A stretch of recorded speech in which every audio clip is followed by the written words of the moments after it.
사랑하는 성도 여러분, 여러분은 사랑한다는 말을 언제 마지막으로 들어보셨습니까? 사랑한다 말, 사랑한다는 말. 어제, 아유 우리 민고사님 어제 들어보셨네. 그저께, 아유 장지성이 사랑한다는 말씀을 잘하시는 거예요. 오늘은 들어보지 않으셨나요? 글쎄요, 우리가 오늘 들을 수도 있고 아니면 어떤 분은 또 오래전에 기억으로 남을 수도 있죠. 그래, 그러면 여러분 누군가의 그러면 사랑한다는 말 언제 해보셨어요? 사랑한다는 말. 내가 또 해야 하잖아요. 받는 것만 받지 말고 내가 사랑합니다. 이런 고백 그런 것들. 저, 우리 저기 장성호 시사님하고도 같이 하셔야지.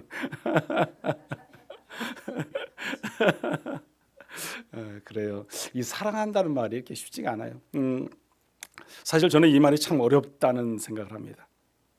제 자신, 아니 우리 전체를 말하는 게 아니라 제가 제 자신을 볼 때 이 사랑한다는 말이 참 어렵구나 그런 걸 한번 생각해봤어요. 지금 말씀을 준비하면서 나는 과연 얼마나 사랑한다고 고백하나 별로 안 하는 것 같아요. 저도 제 자신을 보면은 그래서 마음에 있는데 입술까지 그 말이 올라오질 않아요. 그래서 전달이 되지 않는 거죠. 그래서 사랑한다며 하면서도 표현하지 못하는 왜 이렇게 그 사랑한다는 말을 아끼는지 모르겠어요. 뭐가 닳지도 않는 건데 좀 막 아무 때나 이렇게 좀 이렇게 전하고 우리가 고백을 해야 되는데 그게 잘 안 되는 것 같아요. 사랑은 있는데 뭐가 없냐면요. 우리에게는 언어가 없어요. 말이 없다는 거죠. 말까지 해야 되는데 그게 없다는 생각이 듭니다. 그래서 어떻게 보면 저희 부모님 세대가 살아온 한국 사회 시대 문화적 그런 것은 좀 이해가 가요. 사랑하는 말이 어떻게 보면 행동으로 옮겨졌다는 생각이 들어요. 가만히 곰곰이 생각해 봤어요. 저희 아버님 어머님이 과연 우리한테 사랑한다는 말을 많이 했나 한번 저도 생각해 봤어요. 아버님은 별로 안 하셨던 것 같아요. 제가 아버님을 닮았는지 하여튼 근데 어머님은 종종 잘하셨어요. 어머님은 그러니까 아버님과 어머님은 또 다르다는 거죠. 그때 당시에 남자분들 그러면요, 여러분들 우리를 가장으로서 먹여주고 또 뭐 학교 보내고 묵묵히 책임지고 가정을 이렇게 이끌어 가시잖아요.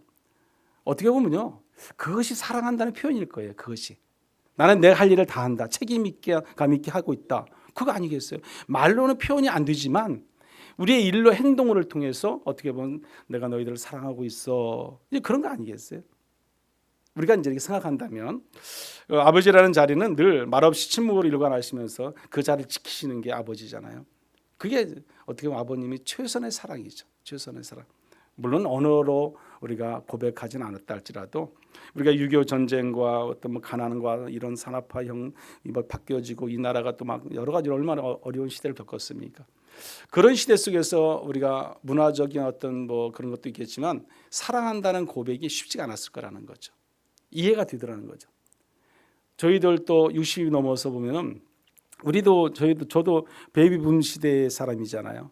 근데 그 시대의 이상 어떤 어르신들, 우리 아버님 시대 모든 분들은 다 정말 뭐 6.25를 겪은 세대도 있고 안 겪은 세대도 있지만 다 어려움과 환난 가운데 있었고 또 그것을 견뎌내는데 참 많은 고생들을 하신 분들이잖아요. 그런 분들이 아침 눈 뜨면 사랑해 그렇게 고백하기가 쉽지 않더라는 거죠. 저도 마찬가지겠지만 요즘 그러나 우리 젊은 세대들은요, 사랑한다는 고백 잘해요. 요즘 우리가 30대 40대 사랑한다는 말 안 하면 아마 쫓겨날지도 몰라요. 그 정도로 이제 서로가 서로를 이제 돕고 정말 가사 일부터 해서 직장 생활까지 아기 돌봄까지 다 같이 하는 거죠. 이제 맞벌이 같이 하는 거잖아요. 예전 시대처럼 뭐 아내만 하고 남편은 오직 일만 하고 그런 시대가 이제 아니라는 거죠. 그래서 오늘 우리 대림절 마지막 주일에 보면 이제 오늘 이 사랑의 촛불을 이제 켰어요. 이 불이 좀 약한데 서울에 촛불을 켰지만 이 촛불 앞에서 우리 주님의 참 사랑을 실천할 수 있는, 정말 주님이 우리를 사랑하셨던 것처럼 우리 또한 주님을 사랑하고 또 우리 모두를 사랑하고 내 주변과 이웃과 모든 사람을 사랑할 수 있는 그런 사랑의 소망이 있기를 간절히 소망합니다. 우리가 잘하지 못하는 그 말, 사랑한다는 말, 하나님 먼저 우리에게 말씀하셨어요. 왜냐하면 말로만 사랑하지 않으신 분이 하나님이시잖아요. 독생자 예수 그리스도를 우리에게 보내주셨잖아요. 어떻게까지? 죽기까지. 그게 사랑이에요, 사랑. 여러분 그것을 우리가 할 수 있겠습니까? 우리는 그거 어렵죠. 근데 우리 하나님은 하셨잖아요. 독생자 아들 예수를 권해 주셨어요. 우리 대림절 4주를 지금 4주째가 오늘 마지막 주예요. 우리 오실 메시아를 우리는 기다리고 있는 거잖아요. 우리는 크리스마스 성탄절을 통해서 또 하나님께 예배를 드리게 됩니다. 주님을 우리가 기쁨으로 맞이하게 되고 오실 주님을 늘 우리는 기다리는 마음으로 우리가 이렇게 살아가는 겁니다. 우리의 삶의 자리가 늘 서로가 서로를 사랑하고 또 20살의 고백이 있을 수 있는 믿음의 성도라면 남들보다 믿지 않는 사람들보다 한 번 더 사랑의 고백을 할 수 있는 그런 여유, 그런 삶의 자리가 되었으면 좋겠습니다. 우리 한번 서로 같이 한번 인사 한번 해볼까요? 옆에 계신 분들 같이 한번 인사해 보시죠. 뭐 집사님, 권사님, 뭐 이렇게 성도님 호칭해서도 사랑받기 위해 이 자리에 오셨습니다. 한번 인사하시죠. 사랑받기 위해 이 자리에 오셨습니다.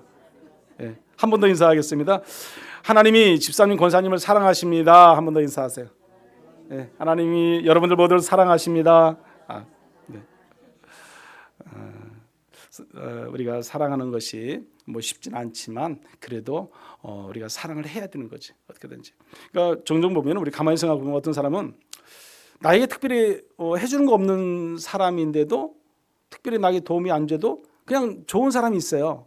다시 말씀드리면 사랑이 가는 사람이 있다는 거예요. 그것이 뭐 자녀일 수도 있고 또 아니면 뭐 친구일 수도 있고 우리 이웃일 수도 있고 또 우리 여기 지금 계신 성도님들일 수도 있어요. 그렇잖아요. 그냥 주고 싶고 사랑하고 싶은 사람이 있다는 거예요. 그런데 우리가 반대로예요. 반대로 그렇지 않은 사람들도 있어요. 반대로 어딘가 모르게 그냥 뭐 나한테 큰 피해를 안 주는데도 그 사람에게는 나에게 불편한 그런 관계가 될 수도 있다는 거죠. 그렇잖아요. 그래서 뭔가가 이렇게 선뜻 뭐가 이제 다가가지 못하는 조금은 약간의 어떤 공간이 생기는 그런 것들이 있다는 거죠. 이 사랑이라는 것이 결코 쉬운 것은 아닙니다. 내가 아끼고 사랑하고 마음과 정성을 다해서 누군가를 품어주고 누군가를 위로해준다는 건 쉽지가 않아요. 내가 예전에 어떤 인터뷰 뭐 어떤 그 유튜브인지 어디서 본 기억이 나는데 꼬마가 아빠가 이제 물어봐요. 아빠가 그 꼬마한테 너는 누구를 사랑하니? 그러니까 자기는 사랑하는 사람이 있대. 자기 사랑하는 사람 누구를 사랑? 자기 친구의 이름을 대 여자 아이가 그래. 이제 꼬마 이제 한 4살 정도 된 거 돼. 3, 4살 정도 되네. 말을 잘해요. 그런데 자기는 그러면서 그 아이가 하는 얘기가 자기는 또 자기를 사랑한대. 자기를. 그러면서 그럼 어떻게 사랑하는데 아빠가 물어봐요. 그러니까 그 아이가 자기를 딱 이렇게 안아줘요. 내가 나를 사랑한다. 그 어린 아이가 어떻게 그런 생각을 할 수 있었을까? 그런 아이가. 그래서 근데 그렇게 안아주면 어때? 안아주면 어때? 물어보니까 그 아이가 하는 얘기가 자기가 이렇게 안아주면 자기가 좀 편안해지고 자기가 좀 더 안정된다는 그런 식으로 표현을 해버려요. 그 꼬마가. 그러니까 특별하게 내가 이렇게 자기를 안아줬다고 해서 뭔가 확 변하지는 않는데 자기 마음이 더 이렇게 안정되게 된다는 거예요. 그렇게 3, 4살 된 아이가 여자아이가 이렇게 인터뷰 아닌 인터뷰죠. 아버지하고 하는 걸 이렇게 보았어요. 그렇습니다. 우리가 이웃도 사랑해야 되고 성도님도 사랑해야 되고 내 가족도 사랑해야 되고 다 사랑해야 돼요. 그런데 특히 또 누굴 사랑해야 돼요? 나를 사랑해야 돼요. 나를 사랑하지 못하면 남도 사랑할 수 없어요, 여러분. 저는 그렇게 생각을 해요. 내 자신도 사랑하지 못하는데 늘 내 자신이 불평과 원망과 어떤 대립의 어떤 전쟁의 어떤 그런 생각 속에 늘 살아가는데 어떻게 누구를 사랑할 수 있겠습니까? 나를 더 사랑하는 마음, 내가 더 하나님 앞에 바로 서갈 수 있는 그런 자세로 늘 사랑이 있어야만이 예수 그리스도께서 우리에게 베풀어 주신 그 사랑의 빛을 우리도 전할 수 있는 거예요. 그 사랑이 오늘 저와 여러분이 있기를 간절히 축원합니다. 사실 목회자에게도 때로는 여러 가지 불편할 때가 있어요. 뭐 안 그러겠어요. 많은 사람들 대하다 보면 저도 제 자신이 보면 심히 불편할 때가 있다는 거죠. 그렇다고 해서 그분을 그러면 사랑하지 않아도 되는가? 그건 아니잖아요. 우리 목회자의 사명은 뭐예요? 그래도 끝까지 다 사랑하는 거예요. 누구든지 다 사랑하는 거예요. 여러분, 누구는 미워하고 누구는 뭐 사랑하고 그게 아니라는 거죠. 우리는 모두 다 사랑할 수밖에 없고 또 사랑해야 되는 존재라는 거예요. 목회자뿐만 아니라 성도들도 마찬가지. 서로가 서로를 사랑하고 존중해주고 아끼고 이해하고 나아갈 때 진정한 하나님의 사랑이 우리 가운데 있게 될 줄 믿습니다. 오늘 본문에서 사도 요한은요 어떻게 말하냐면 솔직한 고백으로 편지를 시작해요. 여기 오늘 본문의 말씀 보세요. 오늘 본문에서 사도 요한은 아주 따뜻하게 호칭으로 편지를 하는데 사랑하는 가이오에게 그랬어요. 사랑하는 가이오에게. 또 뭐라고 말합니까? 사랑하는 자여, 이렇게 1, 2절에 말씀하고 있습니다. 이 짧은 두 절 안에는 사랑한다는 말이 3번씩이나 이제 반복돼서 나오고 있습니다. 그만큼 이 가이오를 사랑하는 그 요한을 볼 수 있어요. 근데 그렇다면 질문이 어떻게 보면 얼마나 가이오를 사랑하는지 뭐 여기는 자세하게 뭐 여기 요한에 대한 그런 뭐 그런 부수적인 그런 설명은 나와 있지는 않습니다. 그러나 이 요한 3서는 편지를 쓴 사람은 요한이 장로님, 즉 예수님의 제자인 사도 요한이라는 사실이에요, 여러분. 여기 한번 우리 말씀 한번 같이 읽어보죠. 여기 1절 말씀입니다. 장로인 나는 사랑하는 가이오 곧 내가 참으로 사랑하는 자에게 편지하노라. 아멘. 장로인 나는 사랑하는 누구에게 편지해요? 가이오에게 편지한다는 거죠. 그래서 헬라어 원문을 한번 찾아봤어요. 이 장로인 이 말이 뭐냐면 그러니까 호프레스 뷰테로스라는 그런 말이에요, 헬라어로. 근데 원본에 다른 그 원본에도 이름이 없어요. 뭐 사도 요한이라 이런 쓴 것도 예수님이 제자라는 그런 글이 써 있는 것도 아니에요. 근데 그곳에는 오직 헬라어로 호프레스 뷰테로스라는 그 장로는 그런 말이에요. 이 뜻이 뭔가 하면 무슨 뜻이냐면요, 영적 아버지, 목자적 지도자, 가르치고 돌보고 기도하고 기뻐하고 아파하는 사람이란 뜻을 가지고 있어요. 영적 아버지, 목자적인 지도자, 가르치고 돌보고 기도하고 기뻐하는 아파하는 사람이다. 누가요? 요한이. 이 요한은 성도들의 영혼 상태를 가장 먼저 살피는 참된 목회자의 모습으로 있다는 것입니다. 이 요한3서 요한은 직분을 앞세운 지도자가 아니라 영혼을 품는 목회자죠. 영혼을 품는 목회자. 여러분, 이 2절도 한번 같이 한번 읽어보죠. 2절 말씀. 사랑하는 자여 내 영혼이 잘된 같이 내가 범사에 잘되고 강건하기를 내가 간구하노라. 아멘. 여기 보면 내 영혼이 잘됨 같이 그랬어요. 내 영혼이 잘된 같이란 말이 무슨 말씀이겠어요? 요한은 가이오 영혼 상태를 이미 어때요? 잘 알고 있었어요. 이미 그 가이오가 영혼이 잘 되어 있다는 것을 알고 있었다는 사실이에요. 그래서 잘됨 같이 이렇게 성경 기록하고 있습니다. 이 말은 곧 예배만 드리는 신앙, 겉모습만으로 어떻든 신앙을 말하지 않는 거죠. 내면이 하나님 앞에 정직하게 서 있는 신실한 신앙인 누가? 가이오가. 그런 믿음, 그런 신앙으로 살아가고 있다는 거죠. 요한은 그 가이오를 위해서 영혼이 잘 되게 해달라고 그래서 기도하지 않았습니다. 왜? 이미 그 영혼이 건강한 사실을 다 알고 있기 때문에 그렇습니다. 이 가이오는 이름 없는 위대한 성도예요. 목회자가 평생 만나고 싶어하는 어떻게 보면 성도죠. 그래서 요한은 그를 사랑하는 자여라고 이렇게 반복해서 부르고 있는 것을 볼 수 있습니다. 오늘 이 성경 말씀, 본문의 말씀을 통해서 3가지 사랑을 저는 말하고 싶어요. 3가지 사랑. 첫 번째 우리가 말할 수 있는 것은 하나님에게 사랑받는 사람이 여러분들이 되시기 바랍니다. 하나님의 사랑을 받아야 돼요. 우리가 하나님의 사랑을 받지 못하면 참 그거 안타까운 현실이에요. 여러분, 아무리 세상 사람들의 사랑을 많이 받으면 뭐 하겠습니까? 하나님의 사랑을 받지 못하면 소용이 없어요. 영적으로 우리가 살찌우지 못하기 때문에 그렇습니다. 여러분, 영적으로 실패한 사람은요 아무 의미가 없는 거예요. 여러분, 우리가 하나님의 사랑을 받아야 된다는 거 사실입니다. 저는 하나님이 우리를 부르실 때 그냥 강신아 아무개야 이렇게 부르시는 것이 아니라 사랑하는 강신아 이렇게 부르시면 좋겠어요. 사랑하는 강신아 부른다면, 사랑하는 권사님, 사랑하는 집사, 사랑하는 누구야 저는 그렇게 부르기를 원합니다. 여러분, 하나님으로부터 사랑을 받으려면요 우리가 먼저 하나님을 사랑하는 거예요. 여러분, 하나님은 당연히 우리를 사랑해요. 하나님께서 지금도 변함이 없으세요. 하나님께서 언제나 사랑했다, 언제나 사랑하지 않았다 그런 하나님이 아니세요. 변치 않으신 하나님, 그게 하나님이에요. 그게 하나님의 사랑이라는 거예요. 그러면 우리는 그 하나님을 사랑하면 돼요. 성경의 구약 성경이 신명기 6장 5절에 이렇게 말합니다. 하나님은 너는 마음을 다하고 뜻을 다하고 힘을 다하여 내 하나님 여호와를 사랑하라 했어요. 사랑하라. 마음과 힘과 뜻이에요. 다해서 내 모든 것을 다해서 누구를 사랑해라? 하나님을 사랑해라. 또 시편 8편 17절에 보면 이렇게 말합니다. 나를 사랑하는 자들이 나의 사랑을 입으며 나를 간절히 찾는 자가 나를 만날 것이라. 아멘. 나를 사랑하는 자들이 나의 사랑을 입는다고 그랬어요. 그렇습니다. 여러분, 하나님이 일방적으로 사랑하는 건 당연히 사랑하는 건데 우리 또한 같이 사랑해야 되는 거죠. 짝사랑이 되게 하면 안 되죠. 우리도 사랑해야 되는 거죠.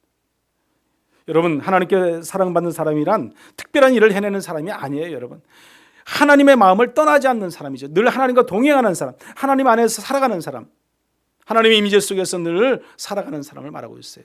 우리가 하나님을 떠나면 세상이잖아요. 세상 밖에 있는 사람들은 다 그래서 하나님을 떠난 사람들이에요. 하나님을 알지 못하는 사람들 다 하나님을 떠나 있는 사람들이고요. 그들은 미래가 이미 정해져 있잖아요. 우리가 하나님을 알고 하나님 믿고 온전히 사랑하며 하나님의 은혜 가운데 살아가는 저와 여러분들이 되시기를 간절히 소망합니다. 두 번째는 뭐냐면요, 목회자에게 사랑을 받는 사람이 될 수 있어야 된다는 겁니다. 목회자에게. 오늘 1, 2절의 말씀 속에 보면은 사랑하는 가요, 내가 참으로 사랑하는 자, 사랑하는 자요, 이렇게 반복해서 말을 합니다.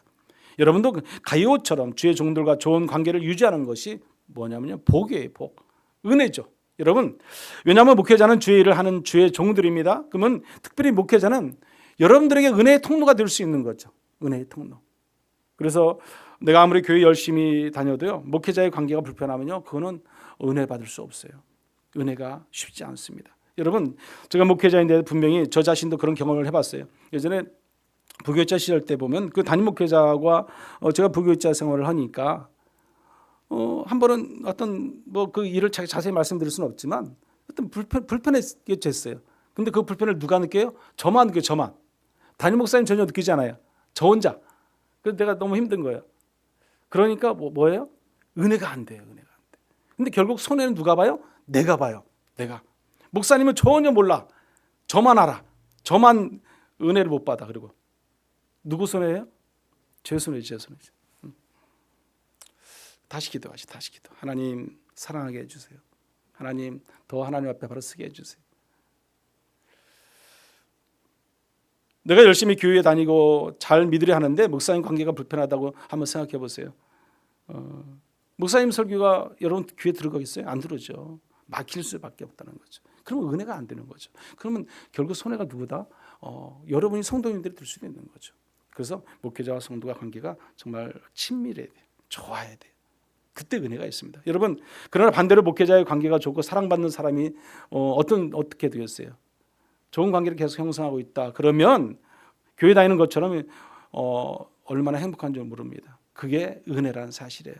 여러분, 하나님과 바른 관계 속에 살아갈 때 제가 목회자 입장에서 여러분들을 바랄 때 여러분들이 하나님 말씀 안에 온전히 순종하고 사랑하는 거 그것이 얼마나 좋은지 몰라요. 그러면요, 여러분을 위해서 더 기도해 주고 싶어요. 더 기도해 주고 싶고 더 관심을 가져주고 싶고요. 더 사랑하고 싶다는 거죠. 그게 목회자의 마음이에요. 여러분. 다 마찬가지일 거예요. 성도 여러분도 마찬가지고. 목회자와 성도의 관계가 어딘가 모르게 서로 좀 불편하다 싶으면요, 문제가 있는 거죠. 문제. 그게 저는 무엇일까 한번 생각을 해보니까 다른 게 아니더라고요. 결국에는요, 신앙이에요. 믿음이에요. 믿음.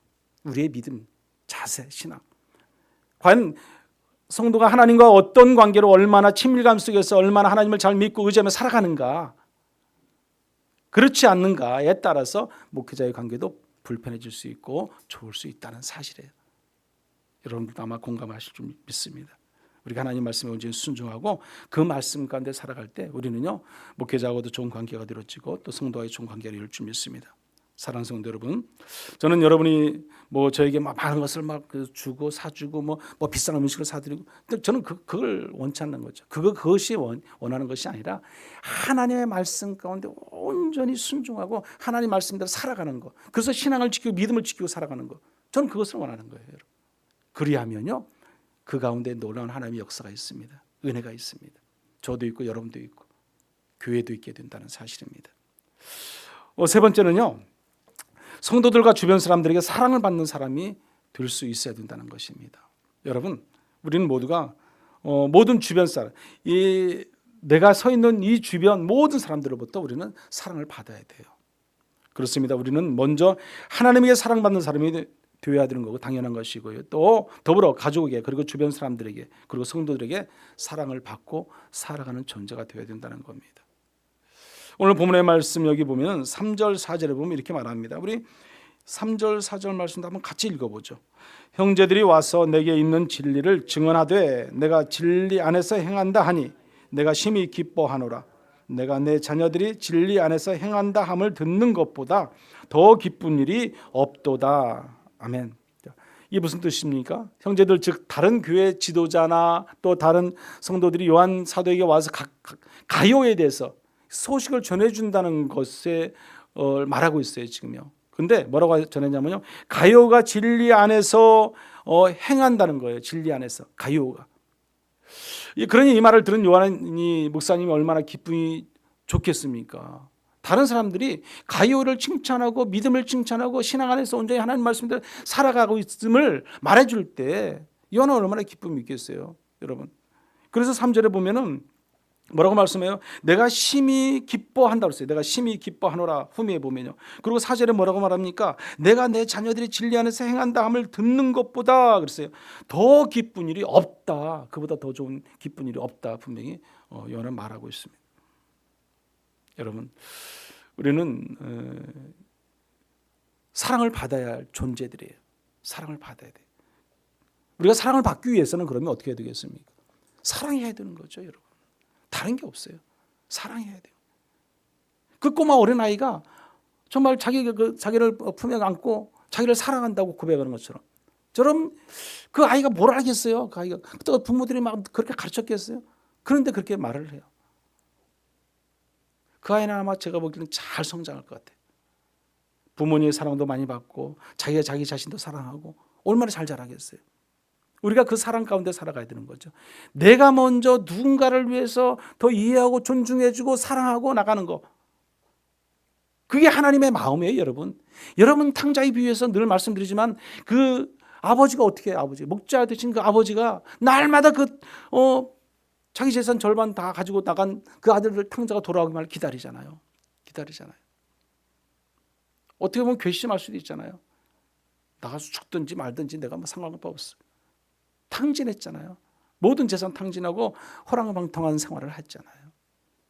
그렇다면 아까 제가 앞에서 말씀드렸던 것처럼 미움의 감정이 싹 들 수도 있는 거죠. 사랑하고 싶지 않은 사람, 누가 그 아들이라도. 그런데 그 아버지는 날마다 기다려, 날마다 문 밖에 서서 기다려. 아들이 돌아오기만 기다려. 그게 누구예요? 하나님이잖아요. 하나님의 마음이 그게 진정한 사랑이잖아요, 여러분. 끝까지 책임져 주시는 하나님의 사랑. 기다리시는 분이 하나님의 기다리심. 오늘 저와 여러분이 이태린절 마지막 주에 우리는 그런 마음으로 주님을 기다리는 거죠. 우리 주 예수 그리스도를 맞이하고 또 성탄의 기쁨을 맞이하게 되는 것입니다. 여러분, 우리는 그런 사랑을 해야 돼요. 내가 먼저 사랑하고 내가 먼저 다가가고 내가 먼저 손 내밀고 내가 먼저 용서하고 내가 먼저 있잖아요. 붙잡아 줘야 되는 거죠. 우리 믿음의 성도는 그런 사랑을 하시기를 간절히 축원합니다. 이 본문을 통해서 세 가지 축복이 있는데 간단하게 말씀드리면 이렇습니다. 사도 요한이 사랑하는 가요에게 어떤 축복을 빕니까? 이 세 가지 축복이 이거예요. 첫 번째가 무엇이냐면 내 영혼이 잘됨 같이 그랬어요. 내 영혼이 잘됨 같이. 즉 영혼의 축복, 영적인 축복이 있다는 것이에요. 여러분, 하나님께 사랑받고 목회자의 사랑을 받고 또 주변 성도들에게 사랑을 받고 살게 되면 그들이 나에게 축복을 빌어주게 되는데 가장 먼저 받을 축복은 바로 영적인 축복, 영적인 축복. 누군가가 나를 위해서 기도해 줘 보세요. 그 축복은 말로 말할 수 없는 거예요, 여러분. 그런데 분명히 아실 것은요, 나는 내가 기도하지 못해도요, 누군가가 나를 위해서 기도한다는 걸 여러분도 알아야 돼요. 누군가가 기도해 주기 때문에 내가 이렇게 오늘 또 날마다 삶의 자리가 건강하게 살아가고 있다는 것을 깨달아야 된다는 거죠. 그것을 깨달으면요, 나도 기도할 수밖에 없어요. 그게 사랑이에요. 우리의 믿음의 신앙 사랑. 받지만 말고 우리도 줄 수 있어야 돼요. 그게 진정한 사랑입니다. 두 번째는요, 어떤 축복이냐면 내 영혼이 잘 되면 그 다음이 내가 범사에 잘 되고 그랬어요. 여기 범사에 잘 되고 2절의 말씀이거든요. 범사란 것은 내가 하는 모든 일을 말하잖아요. 내가 하는 모든 일, 사업을 하면 사업하는 사람이고 직장 다니면 직장 다니는 사람이고 내가 개인의 또 뭐 어떤 다른 일 하면 그 일 속에서도 뭐예요? 감사가 이루어지게 되는 거죠. 형통케 하시는 축복 주시는 하나님. 내가 하는 모든 일이 다 잘 되는 축복입니다. 번영과 형통의 축복이죠. 모든 일이 잘 되는 것이라는 거죠. 또 마지막 세 번째는 어떤 축복이에요? 강건하기를 그런데 여기 보세요. 범사에 잘 되고 강건하기를 내가 간구한다고 말합니다. 강건하기를. 건강의 축복입니다. 몸이 건강하고 마음이 건강한 것 얼마나 중요한지 모릅니다. 저는 날마다 눈만 뜨면요 가장 먼저 기도하는 게 이 기도예요. 오늘도 건강한 모습으로 제가 일어날 수 있도록 인도해 주시니 감사합니다. 허리도 안 아프고 머리도 안 아프고 어디 손과 발 어디 아픈 곳 없이 건강하게 일어날 수 있다는 자체 뭐예요? 감사기도 하는 거지. 감사기도. 여러분도 하셔야 돼요. 하나님의 은혜로 살아가니까 날마다 입술에 고백이 감사 고백이 있어야죠. 저도 이 감사 고백은 잘하는데 아까 제가 뭘 못한다고요? 사랑 고백을 잘 못한다는 거죠. 해야죠. 그것도 연습을 자꾸 해야죠. 우리 젊은 세대처럼 30대 40대처럼 우리도 해야 되는 거죠. 우리가 아버지 때 못했으니까 우리도 못하고 그래도 돼. 그게 아니죠. 해야죠. 한 번, 두 번 하다 보면 또 할 수 있는 거죠. 왜 못합니까? 저도 아버지 학교에서 제가 5년 동안 강의를 했잖아요. 그럼 5년 동안 강의하면서 수없이 막 그렇게 했는데도 사실 실질적으로 말로는 잘하는데 안 된다니까 참 여러분. 그게 안 되더라고요. 정말이에요. 제가 얼마나 사랑하세요. 입으로 고백하세요. 막 그런 말을 얼마나 맨날 강의했겠어요. 5년이나 강의했는데. 그런데도 제 삶의 자리 가운데 내가 몸소 그게 잘 안 되더라는 거죠. 저도. 그게 쉽지 않죠. 그렇지만 우리는 사랑할 수 있어야 됩니다. 그게 주님의 사랑이에요. 결론적으로 우리는 우리의 미움받기 위해 태어난 사람이 아니라는 것을 우리는 아셔야 됩니다. 주님의 사랑받기 위해서 그리고 그 사랑을 흘려보내기 위해서 우리는 태어난 존재다. 우리는 알아야 돼요. 사랑받기 위해 태어났잖아요. 그럼 그 사랑을 흘려보내야죠. 받았으니까 또 누군가가 전해줘야죠. 누군가가 전해만 받았으면 또 그 사랑은 또 누군가가 전해주는 거예요. 그게 바로 제자화거든요. 믿음도 마찬가지, 신앙도 마찬가지. 모든 것이 다 내가 받았으면 받은 만큼 누군가가 흘려보내는 거죠. 그때에 놀라운 역사가 기적같이 일어납니다. 서로 사랑하시기 바랍니다. 진리 안의 행함을 통해서 영혼의 앞장서 갈 수 있는, 그래서 저와 여러분이 되어야 된다는 사실입니다. 올 한 해의 끝자락에서 우리가 할 수 있는 가장 아름다운 준비는 이거예요. 이거 제가 몇 가지 말씀드리면 미루어 두었던 용서를 시작하는 거예요. 미루어 두었던 용서. 여러분 누군가가 내가 용서할 일이 있다고 하면 용서해 주십시오. 이 한 해가 다 가기 전에. 또 두 번째는요, 닫아두었던 마음의 문을 여는 것. 이 중요한 것 같아요. 여러분 내가 뭐 닫혀있던 문이 있다 그러면 여세요. 열면 끝나는 거예요. 열면. 못 열어서 문제가 되는 거예요. 못 열어서 한 해 가고 또 두 해 가고 세 해 가는 거죠. 열면 끝난다는 거죠. 또 말이 아니라 삶으로 사랑하시기 바랍니다. 말로 하는 것이 아니라 삶으로 사랑하면 당연히 말은 그냥 고백되어지게 돼 있어요. 내 삶을 통해서 사랑한다. 그리고 사랑한다고 분명히 여러분 입으로 고백하시기 바랍니다. 사랑한다는 고백. 자녀들에게 말하지 말고요. 남편에게도 하고 아내에게도 하고 또 목사님에게도 하고 성도에게도 하고 서로가 서로를 우리가 사랑한다는 고백을 하시기 바랍니다. 우리 김소영 권사님이 늘 한 번씩 목사님 사랑한다는 고백을 잘 하셔요. 참 감사하다는 생각을 해봐요. 제가 아무것도 아닐 수도 있지만 그 말 한마디가요 참 고맙다, 참 감사하다는 그런 생각이 들어요. 우리가 그 말 한마디 하는데 뭐 우리가 돈 들어가는 거 아니잖아요. 우리가 서로를 사랑하는 마음으로 늘 사랑을 나눌 수 있는 저와 여러분들이 다 되시기를 간절히 축원합니다. 작지만 이것은요 성탄의 길을 걷게 하는 대림절 마지막 주의 사랑의 촛불과 같은 겁니다. 성탄을 기다리는 가장 깊은 준비는 사랑 안에 거하는 거예요. 우리가 사랑 안에 거하는 거. 서로 사랑하시기 바랍니다. 오시는 예수님의 성탄을 우리가 따뜻하게 맞이할 수 있는 오늘 저와 여러분들 다 되셔서 우리가 성탄절 예배가 더 축복이 넘치는 그런 예배가 되기를 간절히 축원합니다. 이 시간 우리 같이 한번 기도하겠습니다. 우리 하나님께 사랑받는 자로 살게 해달라고 기도하십시오. 온전한 사랑만 받고 살아가는 저희들 되게 해달라고. 또 진리 안에서 행함으로 사랑하고 사랑받는 성도가 되게 해달라고 같이 기도하시기 바랍니다. 또 사랑을 흘려보내는 저희가 되게 해달라고 같이 좀 기도해 주시겠습니다. 우리 세 가지 놓고 같이 한번 기도합니다. 주여 한번 외치고 기도하겠습니다. 주여, 고맙고 감사하신 하나님 아버지, 오늘 저희가 또 성전을 통해서 하나님께 나와 예배할 수 있도록 은혜 주신 거 감사합니다. 하나님의 크신 사랑 가운데 늘 살아가는 저희들 되게 도와 주시옵소서. 하나님께 받는 사랑을 통해서 우리가 늘 진리 안에서 행하게 하시고 사랑하고 사랑받는 믿음의 거룩한 성도들이 다 될 수 있도록 하나님 인도하여 주시옵소서. 특별히 하나님 받은 사랑을 흘려보낼 수 있는 그런 믿음의 성도들이 다 되기를 원합니다. 온전한 성도, 믿음 있는 성도들 되게 하셔서 항상 감사가 넘치는 저희들 되게 하시고 늘 사랑의 고백을 입술로 할 수 있는 저희들 되게 하셔 늘 서로가 서로를 위하고 사랑하는 마음을 가지고 살아가는 믿음의 거룩한 성도들 다 될 수 있도록 하나님 인도하여 주시옵소서. 오늘 말씀을 통해서 우리가 다시 사랑하는 자여라는 불러줄 수 있도록 인도해 주신 것 참으로 감사를 드립니다. 하나님에게 사랑받고 목회자에게도 사랑받고 성도에게 사랑받는 우리 거룩한 성도의 삶들이 다 될 수 있도록 우리 예수마음 전원교회 우리 성도들을 특별히 하나님 사랑하여 주시옵소서. 우리가 주님의 사랑 안에 머무는 성도가 되게 하셔서 진리 안에 걷는 성도가 되게 하시고 그 사랑을 삶으로 흘려보내게 하셔서 나로 하여금 누군가가 또 서로가 서로를 사랑하며 믿음 안에서 승리하고 살아갈 수 있도록 은혜 위에 은혜를 더하여 주시옵소서. 사랑의 촛불을 밝히며 나아가는 이 기회에 오직 주님의 사랑이 더욱 빛날 수 있는 우리 교회가 되도록 은혜를 허락하여 주시옵소서. 예수님의 이름으로 기도드립니다. 아멘.